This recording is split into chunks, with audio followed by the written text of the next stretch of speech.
Hayley Wickenheiser, when they tell you no, build your own ice. Crazy inspiring story.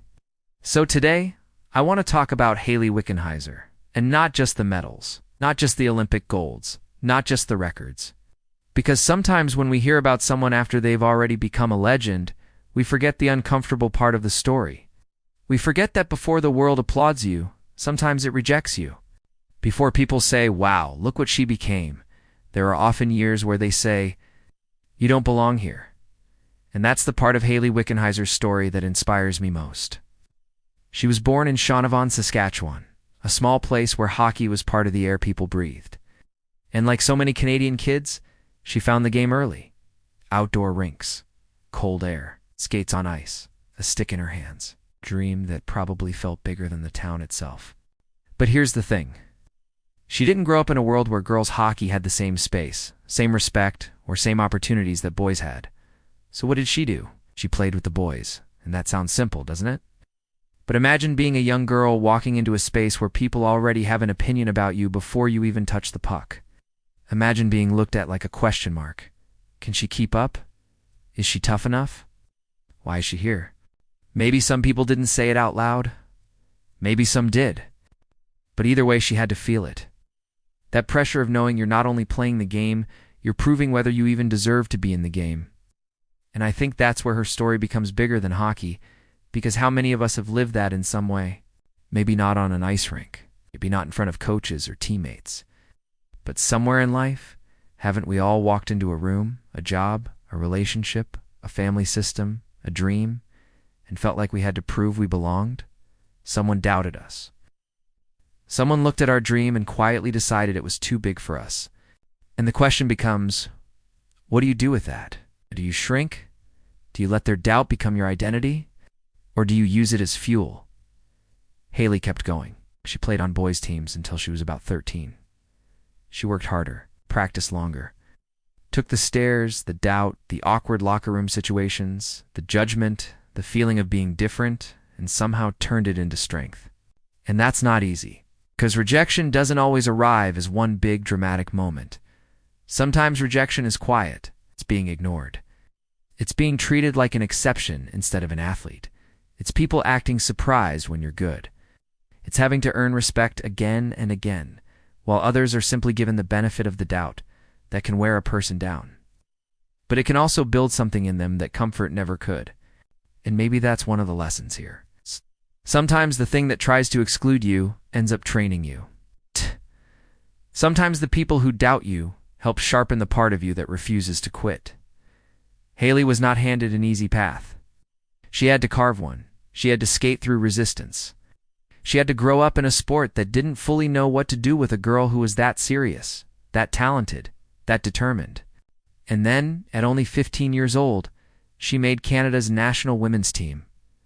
15, think about that. At an age where most people are still trying to figure out who they are, she was already stepping onto the world stage. But even then, the mountain wasn't finished. Women's hockey still had to fight for recognition. The players still had to prove the sport mattered. Still had to prove people should watch. Still had to prove young girls deserve dreams that big. And Hayley became one of the faces of that fight. She won world championships. She went to the Olympics. She became one of Canada's greatest hockey players ever. For Olympic gold medals, 1 Olympic silver, 7 world championship gold medals, Canada's all-time leading scorer in women's hockey when she retired, and later she was inducted into the Hockey Hall of Fame. But again, I don't think the most powerful part is the trophy case. The most powerful part is the transformation. A little girl on outdoor ice in Saskatchewan became a woman who changed what other girls believed was possible. She didn't just play the game, she moved the line. She stretched the imagination of a country. And maybe that's what pioneers do. They take the hit first. They hear the doubt first. They walk into the room first. And because they refuse to leave, someone else walks in later with a little less fear. That matters. Because Hayley's story is not only about being great at hockey, it's about what happens when someone refuses to let the world's limitations become their own.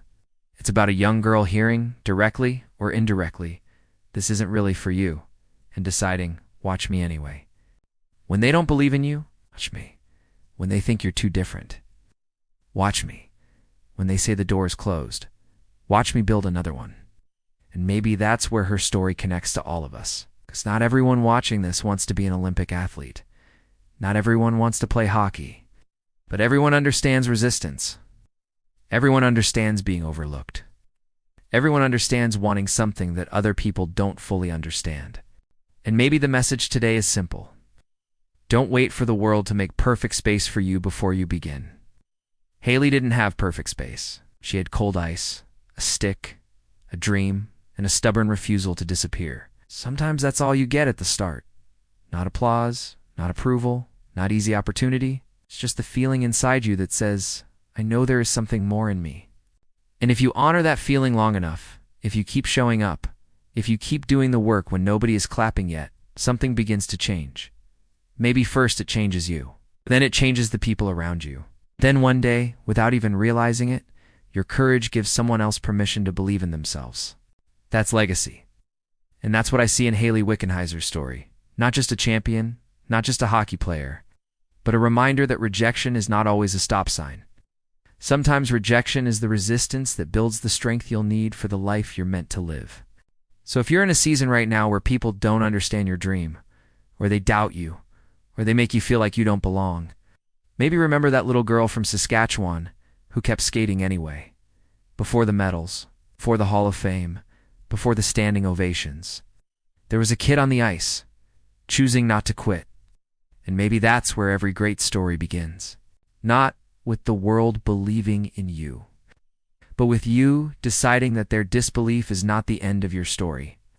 That's my share for today. If this story inspired you, share it with someone who needs to hear that. Being rejected, doubted, or underestimated does not mean they're finished.